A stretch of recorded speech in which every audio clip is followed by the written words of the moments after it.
இங்க ஒரு குட்டி பையன் ஸ்கூல்ல சண்டை போட்டுட்டான் அப்படின்னு அவங்க மிஸ் ஃபோன் பண்ணி கம்ப்ளைண்ட் பண்றாங்க. அதை கேட்டதுமே அவங்க அம்மாக்கும் வந்து இந்த பையன் கிட்ட கத்துறாங்க. ஸ்கூல்ல போய் எப்படி நீ இப்படிலாம் சண்டை போடலாம், நல்ல பழக்கமே இல்லையா உனக்கு அப்படின்னு கேட்கறாங்க. அவனும் கூட சேர்ந்து கத்திடுறான். அதை பார்த்ததுமே அவங்க அம்மாக்கு ரொம்பவே கோவம் வந்து அங்கிருந்து கிளம்பிடுறாங்க. ஆனாலும் பாத்தீங்கன்னா அவனுக்கு பசிக்குமே அப்படின்னு சாப்பாடு எடுத்துட்டு வந்து வச்சுட்டு தான் போறாங்க. அவனுக்கும் ரொம்ப கஷ்டமா இருக்கு, அம்மா நம்ம கிட்ட பேசலன்னு. அதே மாதிரி பாத்தீங்கன்னா அவங்க அம்மாவும் எதுவுமே சாப்பிடாம இருப்பாங்க. அது கேட்டதுமே அது பார்த்ததுமே அவனுக்கு ரொம்பவே கஷ்டமாயிடுது. நம்மளால தானே அம்மா சாப்பிடாம இருக்காங்க, நம்ம எப்படியாவது பண்ணி அம்மாவை சமாதானப்படுத்தணும் அப்படின்னு யோசிக்கிறான். திடீர்னு அவனுக்கு ஒரு ஐடியா வருது. அவங்க பாட்டி கிட்ட போய் ஹெல்ப் கேட்கறான், அம்மாக்கு பிடிச்ச டிஷ் செஞ்சு கொடுக்கலாம் அப்படின்னு. அவங்க அம்மாக்கு ஆலு பரோட்டானா ரொம்ப பிடிக்கும். அந்த பையனை அவங்க பாட்டியோட ஹெல்ப்போட செஞ்சு ஒரு நோட்டும் எழுதி வைக்கிறான். பின்னாடி பாத்தீங்கன்னா அவங்க அம்மா வந்து நிக்கிறாங்க.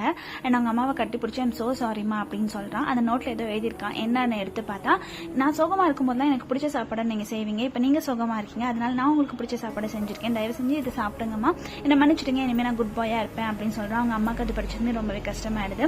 அண்ட் இட்ஸ் ஓகே பரவாயில்ல அப்படின்னு சொல்றாங்க. உங்களுக்கு உங்க அம்மாவை ரொம்ப பிடிக்கும். இந்த வீடியோக்கு ஒரு லைக் கொடுத்துக்கோங்க.